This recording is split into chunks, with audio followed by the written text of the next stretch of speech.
வணக்கம் நண்பா. நாமளுக்கு இந்த வீடியோவில் பார்க்க போகிறது என்னன்னு பார்த்தீங்க அப்படின்னா பாடி டபுள். இந்த படத்தோட மூவி தான் பார்க்க போகிறோம். இந்த படம் தமிழ் டப்பிங்ல அவைலபிள் தான் இருக்குது. இந்த படத்தோட ஒன்லைன் எடுத்துக்கிட்டீங்க அப்படின்னா ஹீரோ வேலை போயிடுச்சு, என்ன பண்ணுறதுன்னு தெரியாமல் இருக்கு. திடீர்னு ஒரு அறிமுகமாகிற ஃப்ரெண்டு வாங்க அப்படின்னு சொல்லிட்டு சாப்பிட கூட்டு போறாரு.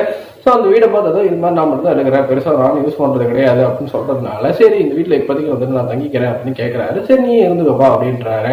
ஸோ அந்த வீட்டில் வந்து ஏற்று வீட்டில் வந்து பார்த்தீங்க அப்படின்னா ஒரு பொண்ணு வந்துட்டு ஒரு அரை குறைமா ட்ரெஸ்ஸை போட்டு ஆடிட்டு இருக்கு. இதை வந்துட்டு இவங்க 2 பேருமே பார்த்து ரசிக்கிறாங்க. அதுக்கப்புறமேட்டு அவர் கிளம்புறாரு. நீங்கள் வீட்டு பார்த்துக்கோ, திடீர்னு எனக்கு ஏதாச்சும் வந்துட்டு இன்ஃபார்ம் பண்ணு, ஏதாச்சும் எனக்கு கொரியர் தான் வந்தால் எனக்கு சொல்லிட்டு அந்த ஃப்ரெண்டுமே கிளம்பிறாரு. ஹீரோ மட்டும் தான் வீட்டில் தாங்கிறாரு. அடிக்கடி டெய்லி நைட் ஆனால் அந்த பொண்ணு வந்துட்டு போட்டு செட்டில் போட்டு அதோட ட்ரெஸ் வந்துட்டு டான்ஸ் ஆடிட்டு இருக்கு.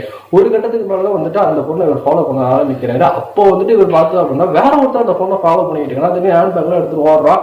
இவருமே பின்னாடி தோத்துறாரு. சில பிரச்சனைகள் ஏற்படுது. ஆனால் திரும்ப அந்த ரூமுக்கு வந்ததுக்கு அப்புறம் அவன் வந்துட்டு அந்த பொண்ணை கொலையும் வந்துட்டு பண்றான். இதுக்கப்புறம் என்ன நடந்துச்சு, அந்த கொலை வந்துட்டு இவர் பார்த்துருக்கிறாரு. இதுக்கப்புறம் என்னாச்சு, அவங்க பிடிச்சாங்களா இல்லையா அப்படிங்கிற படத்தோட மீதி கதையை வந்துட்டு அமைச்சிருந்தாங்க. ஸோ படத்துல வந்து பாத்தீங்க அப்படின்னா சில ட்விஸ்ட் அண்ட் டர்ன்ஸோட அழகாக கொண்டு போயிருந்தாங்க. அந்த ட்விஸ்ட்டை கண்டுபிடிக்கிற இடம் இருக்கு பாருங்க, அதுதான் வந்துட்டு மிகப்பெரிய ஒரு சீனை வந்துட்டு அமைச்சிருந்தாங்க. படம் வந்துட்டு அப்போ 18+ அடல்ட் சீன்ஸ் வந்துட்டு ஒரு 2-3 சீன்ஸ் வந்துட்டு இருக்கு. ஸோ தனியாக பார்க்க வேண்டிய ஒரு திரைப்படம் தான் இந்த படம். தமிழ் டப்பிங் நல்லாவே இருந்தது.